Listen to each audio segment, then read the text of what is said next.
शुरुआत कर रहे हैं हम लोग रेस्पिरेशन इन प्लांट चैप्टर के लेक्चर नंबर 5 का।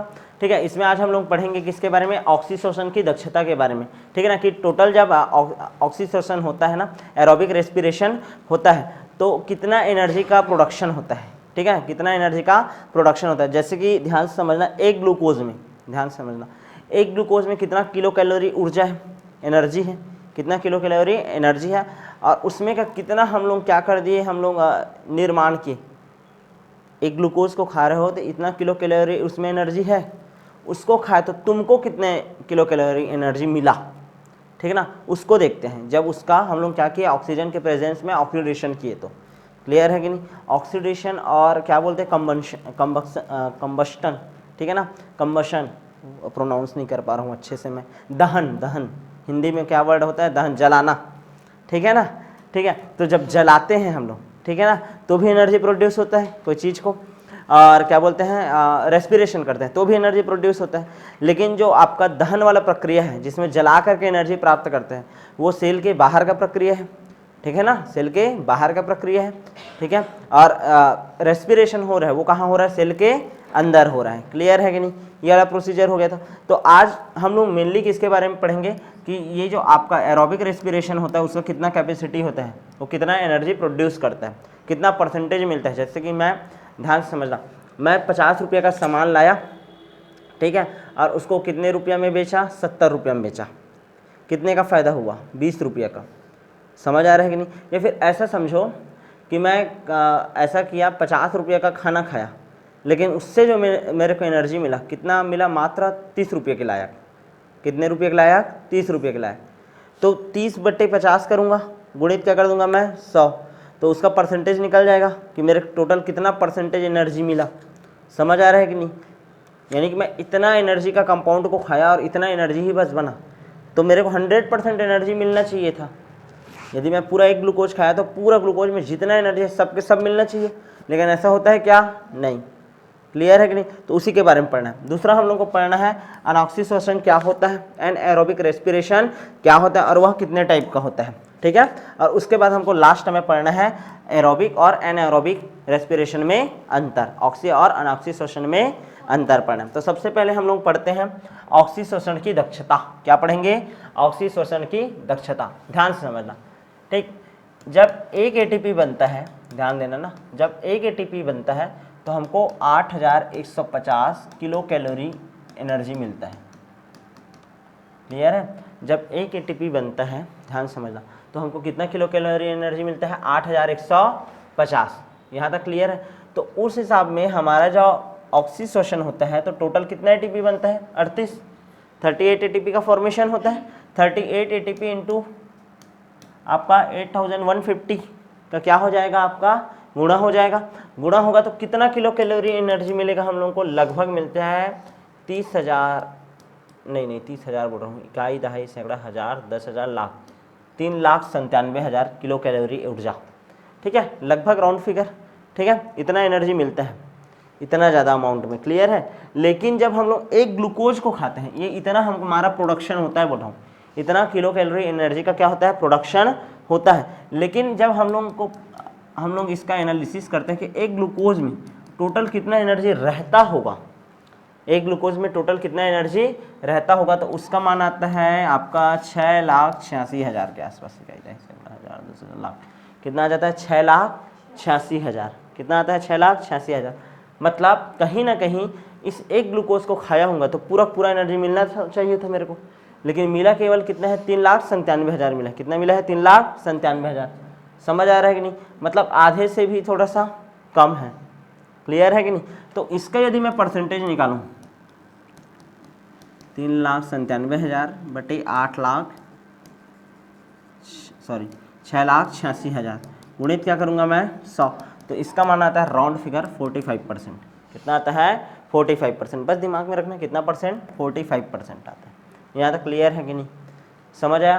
तो ऑक्सीशोषण की दक्षता से मीनिंग आप लोग क्या समझ रहे हो कि एक एटीपी से जब मेरे को इतना एनर्जी मिलता है तो टोटल 38 एटीपी है। कितना एटीपी है, 38। तो 38 एटीपी से इतना मिलेगा। लेकिन जब मेरे को पता है कि एक ग्लूकोज को खाते हैं तो इतना एनर्जी मिलना चाहिए, इतना एनर्जी प्रोड्यूस से होना चाहिए, लेकिन होता केवल और कितना है आपका 45%। कितना होता है 45%। तो ये बस दिमाग में रखना है। यहाँ तक क्लियर है कि नहीं? ठीक है, इसी को ही हम लोग बोलते हैं ऑक्सीश्वसन की दक्षता। क्या बोलते हैं? ऑक्सीश्वसन की दक्षता। ऑक्सीश्वसन की दक्षता। एनसीईआरटी नहीं है तो टेंशन नहीं लेना है, बस डाटा याद रख लेना है 45%। कितना? 45%। यहाँ तक क्लियर है कि नहीं? आगे बढ़ जाएं क्या? नेक्स्ट हमारा जो सबसे ज़्यादा मोस्ट एमपी कॉन्सेप्ट है वो है क्या? Anaerobic respiration. क्या पढ़ेंगे? Anaerobic respiration. एनएरोबिक रेस्पिरेशन, अवायवीय श्वसन।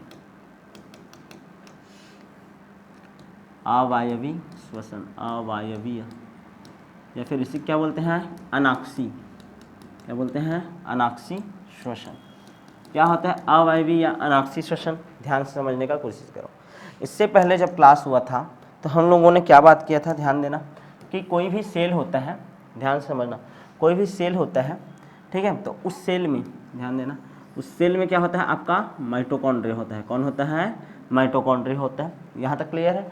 सेल में यदि ग्लूकोज है जो कि ब्लड द्वारा आया हुआ है, ठीक है ना, एब्जॉर्ब हुआ होगा, ठीक है, डाइजेस्टिव सिस्टम से, और वो घुल के किस में होगा? ब्लड में, और ब्लड के माध्यम से कहाँ आ गया? आपके सेल में आ गया। कहाँ गया? सेल में। तो ये जो ग्लूकोज है वो कन्वर्ट होता है किसमें? पायरुविक एसिड में। किसमें कन्वर्ट होता है? पायरुविक एसिड में। और इस प्रोसेस को हम लोग क्या बोलते हैं? ग्लाइकोलिसिस। क्या बोलते हैं? ग्लाइकोलिसिस। यहाँ तक क्लियर है? इस ग्लाइकोलिसिस में 2NADH2 का फॉर्मेशन होता है, 2NADH2 का, और साथ ही में कितना SLP द्वारा कितना ATP बनता है? 2 ATP। कितना ATP? 2 ATP। अब ये जो पायरुविक एसिड रहता है इसका फेट जो रहता है, भविष्य जो रहता है, दो चीज़ों के ऊपर निर्भर होता है बोला था मैं, ठीक है। पहला तो ऑक्सीजन प्रेजेंट है कि नहीं, या तो ऑक्सीजन एब्सेंट है कि नहीं। यदि ऑक्सीजन प्रेजेंट रहता है तो ये आगे जाता है, कहाँ? आपका माइटोकॉन्ड्रिया में। माइटोकॉन्ड्रिया के मैट्रिक्स में क्या होता है? Link reaction. क्या होता है? Link reaction. फिर आगे कौन सा साइकिल चलता है? Krebs cycle. क्लियर है? और हमको कितना एटीपी मिल जाता है? ETS द्वारा 38 ATP। कितना मिल जाता है? 38 ATP। ये वाला पूरा कॉन्सेप्ट हम लोग पढ़ चुके हैं। क्लियर है? कैसे 38 ATP मिलता है। अब मैं बात कर रहा हूँ यदि ऑक्सीजन क्या हो? अब्सेंट हो। ऑक्सीजन क्या हो? यदि अब्सेंट हो, तो ऑक्सीजन के एब्सेंट में, ठीक है ना, एब्सेंस में आपका जो पायरुविक एसिड है इसका क्या होगा? पार्शियल ऑक्सीडेशन होता है। क्या होता है? पार्शियल ऑक्सीडेशन, आंशिक ऑक्सीकरण। क्या होगा? आंशिक ऑक्सीकरण। क्लियर है कि नहीं? इसके फलस्वरूप या तो निर्माण होगा किसका? आपका लैक्टिक एसिड का। इसका फॉर्मेशन होगा या तो लैक्टिक एसिड का, या तो फॉर्मेशन होगा आपका किसका? एथिल एल्कोहल का। किसका फॉर्मेशन होगा? एथिल एल्कोहल का। यहाँ तक क्लियर है कि नहीं? ऑक्सीजन का यदि अब्सेंस रहा, ठीक है ना, ऑक्सीजन यदि प्रेजेंट नहीं है, ठीक है, तो ये जो पायरुविक एसिड होगा या तो ये लैक्टिक एसिड बनाएगा या तो क्या बनाएगा? Ethyl alcohol. क्या बनाएगा? Ethyl alcohol. यहाँ तक क्लियर है कि नहीं? अच्छा, ये जो प्रोसेस है ध्यान देना, लैक्टिक एसिड बनने का प्रोसेस प्रोकैरियोटिक में भी हो सकता है और आपके यूकैरियोटिक सेल में भी हो सकता है। प्रोकैरियोटिक सेल में भी हो सकता है और आपके यूकैरियोटिक सेल में भी हो सकता है। ये भी एथिल एल्कोहल बनने का केस प्रोकैरियोटिक में भी हो सकता है, आपके यूकैरियोटिक सेल में भी हो सकता है। यूकैरियोटिक सेल में कहाँ एथिल एल्कोहल का फॉर्मेशन होता है? यीस्ट में होता है। फंजाई है यीस्ट एक। क्लियर है ना? कौन सा यीस्ट? नाम बता दूं क्या? Saccharomyces cerevisiae. Saccharomyces cerevisiae. Saccharomyces cerevisiae most एमपी, ठीक है ना। सैक्रोमाइसिस सेरेवेसी ब्रेवर्स ईस्ट या बेकर्स ईस्ट बोलते हैं। बेकरी वगैरह में जो भी आपका ब्रेड वगैरह बनता है ना, ठीक है, तो इस यीस्ट का उपयोग करते हैं, ठीक है ना। या फिर आपका जो शराब वगैरह बनता है, ठीक है ना, तो शराब बनाने में भी हम लोग इसी का यूज़ करते हैं। ब्रेवर्स ईस्ट बोलते हैं इसको, और इसी को ही हम लोग क्या बोलते हैं? बेकर्स ईस्ट बोलते हैं। क्या बोलते हैं? Bakers yeast. या तो इसको ब्रेवर्स यीस्ट बोलते हैं या तो इसको क्या बोलते हैं? आपका बेकर्स यीस्ट। यहाँ तक क्लियर है? अच्छा, ये वाला देखो, ये तो यूकैरियोटिक सेल में एथिल एल्कोहल कहाँ बनता है जान डाले हम लोग, ठीक है। लैक्टिक एसिड यूकैरियोटिक सेल में कहाँ बनता है? मसल सेल में। कहाँ बनता है? आपके मसल सेल में। कहाँ बनता है? मसल सेल में। यहाँ तक क्लियर है कि नहीं? कहाँ बनता है? मसल सेल में। यहाँ तक क्लियर है। अच्छा, इसके अलावा आप लोगों को और क्या जानना है, ध्यान देना ना, 2 मिनट रुको ना। प्लांट में होता है, कहाँ होता है आपके प्लांट में और कहीं पास,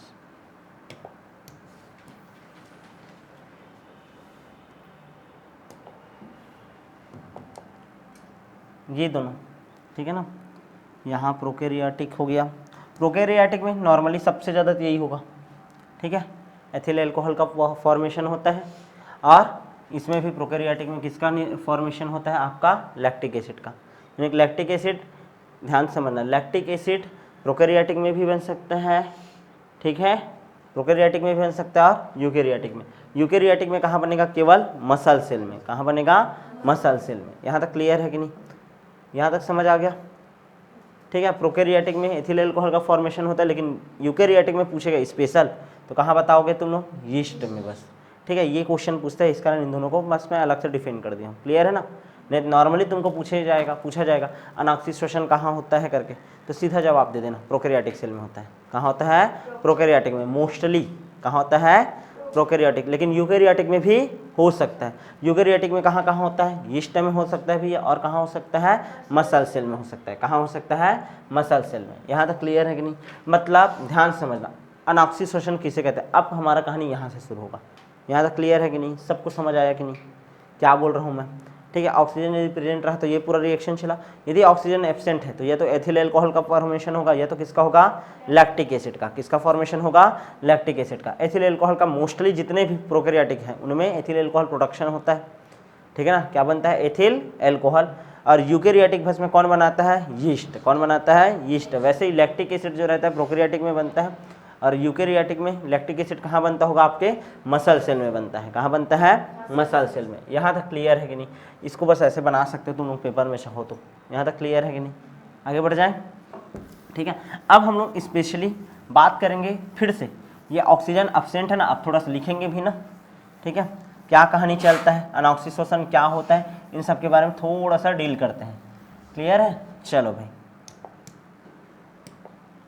हेडिंग डाल लो, एनएरोबिक रेस्पिरेशन। एनएरोबिक रेस्पिरेशन में क्या होता है, ठीक है, ग्लूकोज जो रहता है, ग्लूकोज का से क्या बनता है, पायरुविक एसिड बनता है। क्या बनता है, पायरुविक एसिड। और पायरुविक एसिड जब बनता है तो कितना एटीपी का फॉर्मेशन होता है, 2 एटीपी का और 2 NADH2 का। कितने NADH2 का, 2 NADH2 का। यदि ऑक्सीजन क्या है आपका, मैं क्या बोलता हूँ, यदि ऑक्सीजन क्या है, अब्सेंट है, क्या है, अब्सेंट है, ठीक है ना। ऑक्सीजन का क्या है, यदि अब्सेंस है, ठीक है, तो 2 कंडीशन अप्लाई हो सकता है। या तो किसका फॉर्मेशन हो सकता है, आपका लैक्टिक एसिड का फॉर्मेशन हो सकता है, या तो किसका फॉर्मेशन हो सकता है, मैं बोल रहा हूँ एथिल अल्कोहल का फॉर्मेशन हो सकता है। एथिल अल्कोहल का फॉर्मेशन हो सकता है। यहाँ तक क्लियर है कि नहीं, समझ आया, ठीक है। चूंकि एनर्जी कहाँ पास बन रहा है, केवल और केवल यहाँ पास ग्लाइकोलिसिस में। तो तुम लोग को कभी भी पूछेगा कि एनएरोबिक रेस्पिरेशन में या अनऑक्सीडेशन में कितना एटीपी निर्माण होता है, केवल और केवल 2 एटीपी। कितना, 2 एटीपी। ईटीएस वाला कहानी है क्या, नहीं, ईटीएस नहीं है, डॉलर का डॉलर रुपया हो गया ना, समझ आ रहा है कि नहीं। अच्छा, और ये वाला NADH2 का उपयोग ना इसको बनाने में करते हैं और इसको बनाने में करता है, मतलब यहाँ पास भी बना है, लेकिन इस डॉलर का उपयोग इन दोनों के फॉर्मेशन में क्या हो जाता है, यूज हो जाता है। तो नेट कितना एटीपी बचता है अपने पास, केवल और केवल 2 एटीपी। कितना बचता है, 2 एटीपी। यहाँ तक क्लियर है कि नहीं। तो सबसे पहले तो हम लोग पढ़ लेते हैं किसके बारे में, एथिल अल्कोहल के फॉर्मेशन के बारे में। किसके बारे में, एथिल अल्कोहल के फॉर्मेशन के बारे में। देखो, पायरुविक एसिड जो रहता है, ठीक है ना, पायरुवेट कार्बोक्सिलेज एंजाइम द्वारा, पायरुवेट कार्बोक्सिलेज एंजाइम की उपस्थिति में, ठीक है ना, किसमें बदल जाता है, आपका एसिटाल्डिहाइड में। किसमें कन्वर्ट हो जाता है, एसिटाल्डिहाइड में।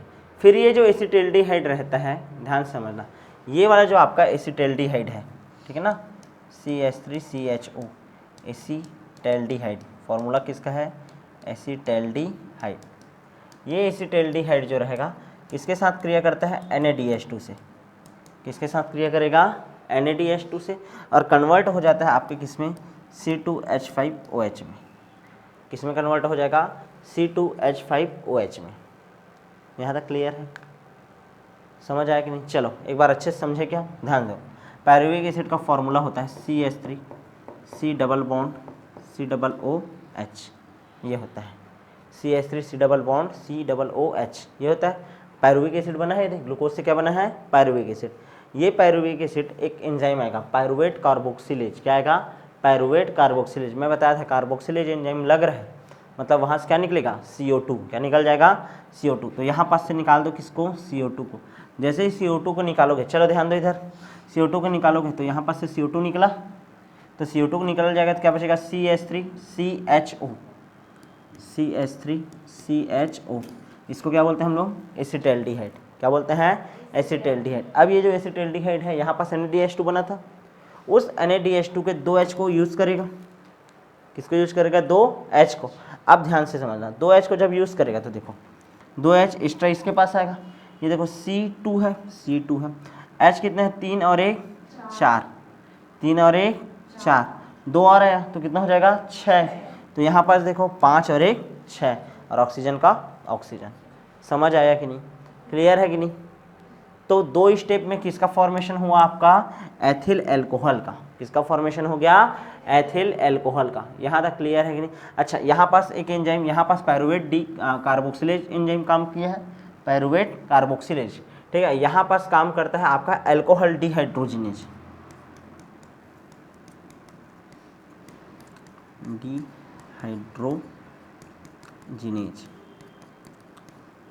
जीनेज, एल्कोहल डिहाइड्रोजिनेज। यहाँ तक क्लियर है, समझ आया कि नहीं जी। ये देखा, ये दीदी, ये देखो, ये पूरा प्रोसीजर को मैं बताया। 2 तरीका हो सकता है, मैं कौन सा वाला तरीका अभी बता रहा हूँ तुम लोगों को, चलो बताओ, नीचे वाला। कौन सा वाला बता रहा हूँ, नीचे वाला, कि ऐसा गया ऐसा हो रहा है तो क्या हो रहा है, क्लियर है कि नहीं। मतलब देखो पायरुविक एसिड है, यहाँ तक तो सेम टू सेम रहेगा, चाहे ये वाला हो चाहे ये वाला हो, यहाँ से लेकर के यहाँ तक, ठीक है। पायरुविक एसिड बना, फिर ये जो पायरुविक एसिड का फॉर्मूला लिखा, पायरुविक एसिड क्या बनाता है, एसिटाल्डिहाइड। कौन से एंजाइम की मदद से, पायरुवेट कार्बोक्सिलेज। फिर पायरुवेट कार्बोक्सिलेज की मदद से ये बनता है एसिटाल्डिहाइड, फिर यहाँ पास NADH2 जुड़ता है यहाँ पास का, और वो क्या बना देता है, एथिल एल्कोहल। क्या बना देता है, एथिल एल्कोहल, एथिल एल्कोहल। कितना ATP का फॉर्मेशन हुआ है, केवल और केवल 2 ATP का फॉर्मेशन हुआ है। कितने ATP का फॉर्मेशन हुआ है, 2 ATP का। यहाँ तक क्लियर है कि नहीं। तो हम लोग ये वाला प्रोसीजर पर डाले, क्लियर है ना। ये कहाँ कहाँ होता है बोला हूँ मैं, एथिल एल्कोहल प्लांट में भी बनता है, और कहाँ बनता है, यीस्ट में बनता है। कहाँ बनेगा, यीस्ट में, क्लियर है। चलो आगे बढ़ जाए, क्या यहाँ तक समझ आया कि नहीं, ठीक है। मेनली प्लांट में होता है, और किस में होता है बोल रहा हूँ मैं, यीस्ट में होता है। प्लांट में होता है और किस में होता है, यीस्ट में। इस तरीके से बनता है, क्लियर है। आगे बढ़ जाए, नेक्स्ट। अब हम लोग कौन सा वाला पढ़ेंगे, लैक्टिक एसिड का फॉर्मेशन कैसे होता है, किसका, लैक्टिक एसिड का। समझे, लैक्टिक एसिड का फॉर्मेशन कैसे होगा, ध्यान से समझना, ठीक है। ये किस में होगा, लैक्टिक एसिड का फॉर्मेशन आपका, ध्यान देना ना, ये आपका पायरुविक एसिड है, CH3COO, क्या लिखा था, COOH है, पायरुविक एसिड है। ये जो पायरुविक एसिड है डायरेक्ट NADH2 से क्रिया करेगा, इससे NADH2 से, और डायरेक्ट निर्माण करेगा CH3C, ठीक है ना, COH, नीचे में आएगा H, क्लियर है। और यहाँ पास हो जाएगा COOH। यहाँ तक क्लियर है कि नहीं, ध्यान दो। CH3 देखो, CH3CO COOH होता है, CH3CO COOH होता है। यहाँ पास का NADH2 का कितना H आया, 2, एक H यहाँ पास जुड़ा और एक H कहाँ गया, नीचे में आ गया, क्लियर है कि नहीं। तो ये जो बना है हमारा कंपाउंड, ये है क्या, आपका लैक्टिक एसिड। क्या है, लैक्टिक एसिड, लैक्टिक एसिड। और ये क्या था आपका, पायरुविक एसिड। तो पायरुविक एसिड जो है, ध्यान से समझना, ये जो हमारा पायरुविक एसिड है, जब ऑक्सीजन क्या होता है, अब्सेंट होता है, ठीक है। ऑक्सीजन जब क्या होता है, अब्सेंट होता है, तो डायरेक्ट यदि NADH2 जुड़ता है, मतलब उसमें से CO2 को निकाला गया क्या, नहीं, बिना CO2 को निकाले डायरेक्ट उस ऑक्सीजन के अब्सेंस में, ठीक है ना, क्या होता है, NADH2 जुड़ता है। तो किसका फॉर्मेशन होता है आपका, लैक्टिक एसिड का। किसका, लैक्टिक एसिड का। यहाँ तक क्लियर है कि नहीं, इसका फॉर्मेशन होता है लैक्टिक एसिड का। मेनली ये होता है लैक्टिक एसिड का फॉर्मेशन हमारे मसल सेल में। जब हम लोग लगातार ना, ध्यान समझना, हम लोग लगातार क्या होंगे, तेज़ी से दौड़ेंगे, तेज़ी से दौड़ेंगे तो हमारा मसल सेल रहेगा, तो मसल सेल में किसका कमी हो जाएगा, ऑक्सीजन का। और ऑक्सीजन का जब कमी हो जाएगा तो हमको वहाँ पास कौन एनर्जी देने लग जाएगा, लैक्टिक एसिड। कौन एनर्जी देने लग जाएगा, लैक्टिक एसिड। यहाँ तक क्लियर है कि नहीं। इसमें भी कितने एटीपी का फॉर्मेशन होता है, केवल और केवल 2 एटीपी का।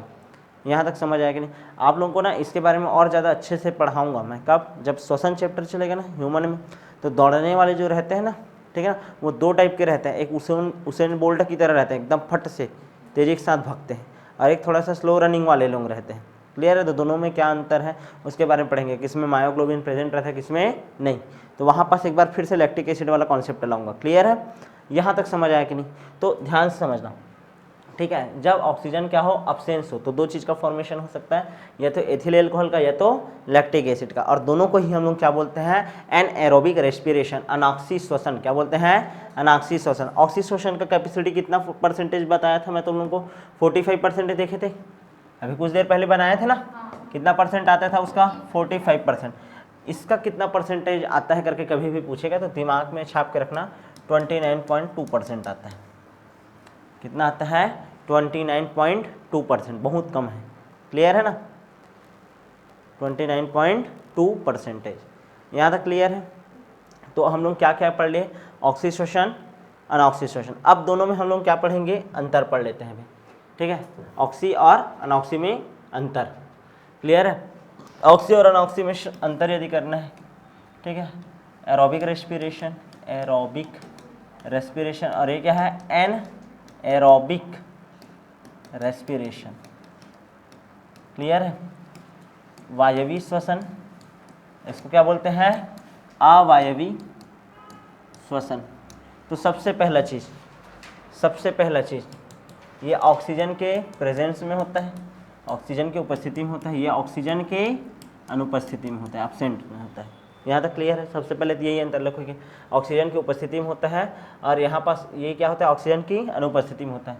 यहाँ पास एरोबिक रेस्पिरेशन होता है जब, ठीक है ना, तो पूरी तरीक़ा से, ठीक है ना, पूरी तरीक़े से ऑक्सीडेशन होता है, कंप्लीट ऑक्सीडेशन होता है।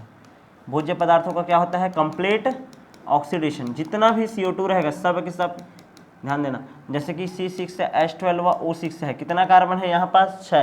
तो 6 के 6 कार्बन को हम लोग 6 से CO2 के रूप में क्या कर देते हैं, बाहर निकाल देते हैं। यानी कि यहाँ पास क्या होता है, कंप्लीट ऑक्सीडेशन होता है। लेकिन जब एनाएरोबिक रेस्पिरेशन चलता है तो क्या होता है, पार्शियल ऑक्सीडेशन होता है। अरे यहाँ पास देखो, यहाँ पास क्या चलता है, ग्लाइकोलिसिस भी चलता है, लिंक रिएक्शन भी चलता है, क्रेब्स साइकिल भी चलता है। क्लियर है कि नहीं, समझ आ रहा है। लेकिन यहाँ पास केवल और केवल क्या चला है, ग्लाइकोलिसिस, और ग्लाइकोलिसिस क्या है, पार्शियल ऑक्सीडेशन। तो यहाँ पास क्या होता है, ओनली ऑन पार्शियल ऑक्सीडेशन। यहाँ तक क्लियर है। तीसरा, ठीक है, इसमें ध्यान से समझना, लास्ट में CO2 प्लस क्या बनता है, H2O।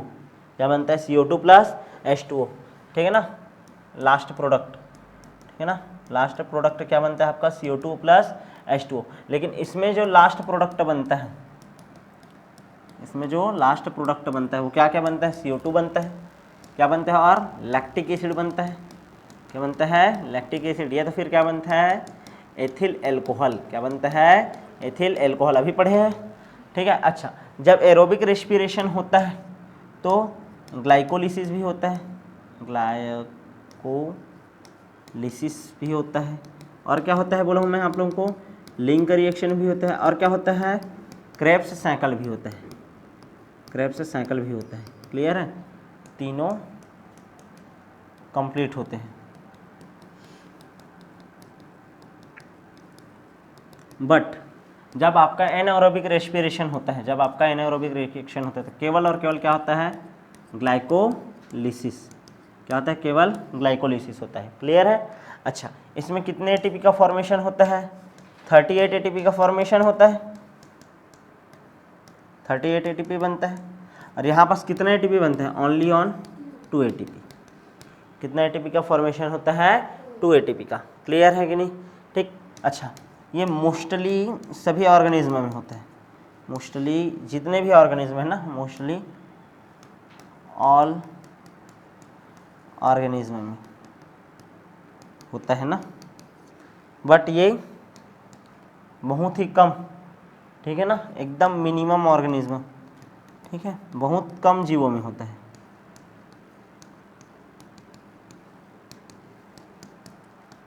यहाँ तक क्लियर है कि नहीं? ठीक है, इसमें और क्या लिख सकते हो, इसमें साइटोप्लाज्म प्लस माइटोकॉन्ड्रिया दोनों पार्टिसिपेट करते हैं, दोनों में होता है ना कंप्लीट, लेकिन ये किस में होता है, केवल और केवल साइटोप्लाज्म में, ओनली साइटोप्लाज्म में क्या होता है, कंप्लीट हो जाता है। समझ आया कि नहीं? तो इतना सारा तुम लोग लिख सकते हो यार, ठीक है, ऑक्सी और अनऑक्सी में, ठीक है, बहुत ज़्यादा आता है। अब जो नेक्स्ट क्लास होगा उसमें हम लोग पढ़ेंगे किसके बारे में, एम्फीबोलिक पाथवे क्या होता है, उसके बाद आरक्यू वैल्यू क्या होता है, और लास्ट में हम लोग पढ़ लेंगे रेस्पिरेशन का क्या क्या महत्व है। तो मिलेंगे आप नेक्स्ट क्लास में।